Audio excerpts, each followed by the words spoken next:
Assalamualaikum warahmatullahi wabarakatuh. Di sini saya akan menjelaskan tentang bab arsitektur set instruksi dan prosesor. Bab ini membicarakan tentang bagaimana cara program dieksekusi dalam sebuah komputer dari sudut pandang set instruksi mesin. Dalam bab ini diperkenalkan konsep umum instruksi-instruksi program dan operan data dalam memori, dan juga kita membahas bagaimana instruksi-instruksi berada dan membahas cara pengurutan instruksi yang dibawa dari memori ke prosesor dan dieksekusi untuk melakukan sebuah pekerjaan atau tugas yang diberikan. Bahasa tingkat tinggi merupakan bahasa yang sering digunakan karena memberikan abstraksi yang nyaman atau mudah dari sistem yang mendasar sehingga cocok untuk pemecahan masalah. Keunggulan pemrograman dalam bahasa tingkat tinggi daripada bahasa assembly meliputi pengembangan program lebih cepat dalam bahasa tingkat tinggi karena bahasa tingkat tinggi relatif lebih kecil dan lebih mudah untuk pengodean dan didebug. Selanjutnya, program yang ditulis dalam bahasa tingkat tinggi lebih mudah penanganannya, sedangkan program bahasa assembly cenderung panjang dan menggunakan lebih banyak waktu untuk pengodean dan debug. Akibatnya penanganannya juga sulit. Selanjutnya, program yang ditulis dalam bahasa tingkat tinggi bersifat portable. Program bahasa tingkat tinggi mengandung sangat sedikit rincian spesifik mesin, dan mereka dapat digunakan dengan sedikit atau tanpa modifikasi pada sistem komputer yang berbeda. Sebaliknya, program bahasa assembly ditulis untuk sistem tertentu dan tidak dapat digunakan pada sistem yang berbeda. Meskipun kurang menguntungkan, beberapa pemrograman masih dilakukan dalam bahasa assembly. Ada dua alasan utama mengapa pemrograman dalam bahasa assembly, yaitu efisien ruang, mengacu pada kebutuhan memori dari sebuah pemrograman, yaitu ukuran kode. Program A dikatakan lebih efisien ruang jika dia membutuhkan ruang memori kurang dari program B dalam melakukan pekerjaan yang sama. Yang kedua, efisien waktu, mengacu pada waktu yang dibutuhkan untuk menjalankan sebuah program. Program yang ditulis dalam bahasa assembly cenderung berjalan lebih cepat daripada bahasa tingkat tinggi. Namun kadang-kadang compiler membangkitkan kode yang mengeksekusi lebih cepat daripada kode bahasa assembly kerajinan tangan. Bahasa transfer register adalah sebuah notasi yang digunakan untuk menentukan transfer mikrooperasi antar register. Mikrooperasi dikelompokkan dalam 4 tipe. Yang pertama itu mikrooperasi transfer register, adalah menyalin isi salah satu register ke register lain tanpa mengubah isi sumber. Yang kedua itu mikrooperasi aritmatika, melakukan operasi aritmatika pada data dalam register. Contohnya penjumlahan, pengurangan, inkremen, dan pergeseran adalah mikrooperasi yang umum. Ketiga itu mikrooperasi logika, melakukan operasi manipulasi bit pada data dalam register. Mikrooperasi ini digunakan untuk pembuatan keputusan logika dan juga untuk memanipulasi bit dalam data biner. Yang keempat itu mikrooperasi pergeseran, melakukan operasi pergeseran pada data dalam register. Mikrooperasi ini ada 3 macam: operasi geser logika, operasi geser melingkar, dan operasi geser aritmatika. Berikut merupakan tabel mikrooperasi aritmatika. Instruksi untuk mesin 3 alamat menggunakan 4 medan. Medan yang pertama adalah medan opcode, yang menyatakan operasi yang akan dilakukan oleh CPU. Berikut ini terdapat 2 buah medan untuk menetapkan alamat operan, dan 1 buah medan untuk alamat penyimpanan hasil operasi. Yang kedua yaitu mesin 2 alamat. Pada mesin 2 alamat terdapat sebuah alat memori yang digunakan sebagai sumber dan juga sekaligus sebagai tujuan. Prosesor Pentium juga salah satu contoh prosesor yang menggunakan 2 alamat. Yang ketiga yaitu mesin 1 alamat. Zaman dulu ketika memori mahal dan lambat, maka digunakanlah sebuah register untuk menyediakan sebuah operan masukan dan juga untuk menerima hasil dari arithmetic logic unit. Karenanya, register ini juga disebut akumulator. Pada mulanya, komputer adalah mesin 1 alamat, atau disebut juga mesin berbasis akumulator. Ini merupakan CPU sederhana, di mana akumulator berisi 1 operan pada instruksi. Demikian juga hasilnya disimpan pada akumulator.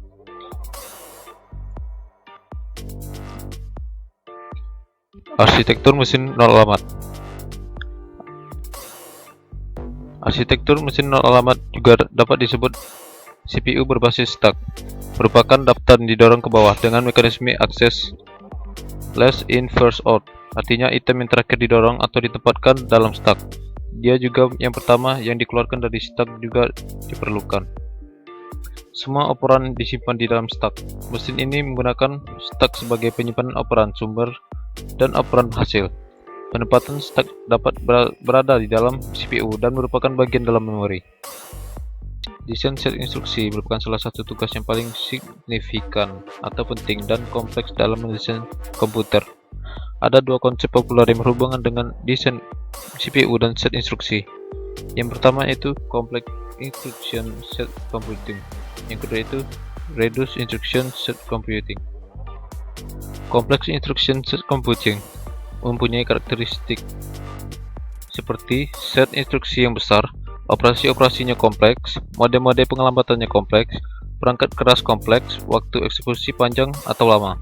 Instruksi yang dibutuhkan dalam suatu pekerjaan jumlahnya minimum atau sedikit, mudah diprogram, compiler sederhana.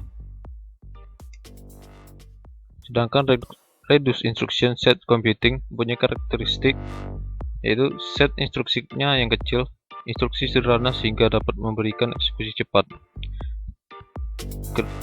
Kedua operan yaitu operan sumber dan operan target harus berada pada register yang mengizinkan waktu pengambilan instruksi lebih singkat, jumlah register besar, dan hanya instruksi baca atau tulis yang dapat mengakses memori utama. Satu memori akses utama untuk setiap instruksi. Operan instruksi aritmatika seperti add tersedia di register dan bukan di memori. Demikian halnya hasil instruksi add disimpan di register bukan di memori. Jadi instruksi load akan mendahului instruksi add dan instruksi store akan mengikuti instruksi add jika diperlukan. Karena itu, compiler akan memberikan banyak instruksi load dan store. Mode pengelamatannya sederhana sehingga mengizinkan kalkulasi alamat yang cepat. Instruksi mempunyai panjang tetap dengan beberapa format dan file yang sejajar sehingga mengizinkan penerjemah instruksi yang cepat.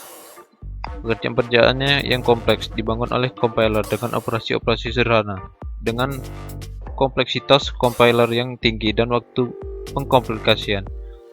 Implementasi perangkat keras lebih sederhana dan lebih cepat, khususnya cocok untuk arsitektur pipeline. Ada beberapa pilihan dalam menempatkan operan sumber, yaitu pada memori utama, register, port masukan, dan pada instruksi itu sendiri. Dan beberapa pilihan dalam menyimpan operan hasil pemrosesan instruksi, yaitu memori utama, register, beberapa tipe-tipe data operan, yaitu alamat, bilangan, karakter, dan data logika. Alamat merupakan sebuah bentuk data. Dalam banyak kasus, beberapa kalkulasi harus dikerjakan terhadap acuan operan dan instruksi untuk menentukan alamat memori utama dan memori virtual. Pada konteks ini, alamat dapat dipandang sebagai bilangan bulat tidak bertanda. Tipe data-data lainnya yaitu bilangan, karakter, dan data logika. Di samping itu, beberapa mesin menetapkan tipe data khusus dan struktur data. Misalnya, mungkin ada operasi-operasi mesin yang mengoperasikan secara langsung sebuah daftar atau string karakter-karakter. Selanjutnya tipe instruksi. Instruksi diklasifikasikan dalam tipe yang berbeda berdasarkan faktor-faktor berikut. Yang pertama yaitu code, merupakan kode operasi yang harus dikerjakan oleh instruksi. Yang kedua data, seperti biner, desimal, dan sebagainya. Yang ketiga itu lokasi operan, seperti memori, register, dan sebagainya. Yang keempat itu pengelamatan operan, yaitu metode penentuan lokasi operan. Kelima yaitu panjang instruksi, seperti 1 byte, 2 byte, dan sebagainya.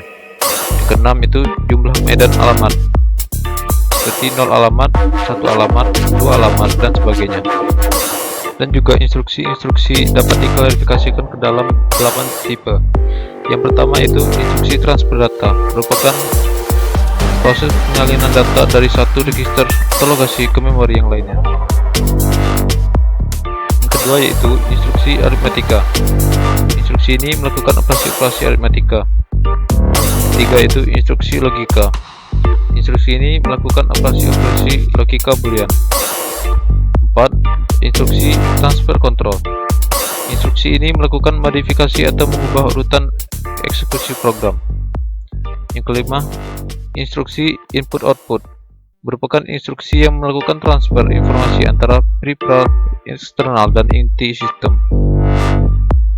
Yang keenam yaitu instruksi manipulasi string. Instruksi ini melakukan manipulasi string, byte, word, double word, dan sebagainya. Yang ketujuh yaitu instruksi translate, merupakan instruksi yang melakukan konversi data dari satu format ke format lain. Yang kedelapan yaitu instruksi control processor, merupakan instruksi yang melakukan kontrol operasi prosesor. Mode pengamatan instruksi. beberapa mode pengamatan yang populer, yaitu mode pengamatan immediate, mode pengamatan direct, mode pengamatan indirect, mode pengamatan register, mode pengamatan register indirect, mode pengamatan index, mode pengamatan relatif, dan mode pengamatan stack. Mengapa kita perlu begitu banyaknya mode pengamatan? Beberapa mode pengamatan memberi fleksibilitas pada program data menulis program yang efisien. Berikut adalah tujuan yang mempengaruhi arsitek komputer ketika menggunakan mode pengamatan. Yang pertama itu mengurangi panjang instruksi dengan mempunyai medan yang banyak untuk alamat. Kedua, menyediakan banyak satuan yang tangguh pada program untuk menangani data kompleks seperti pengindeksan sebuah array, prolog, relokasi program, dan sebagainya.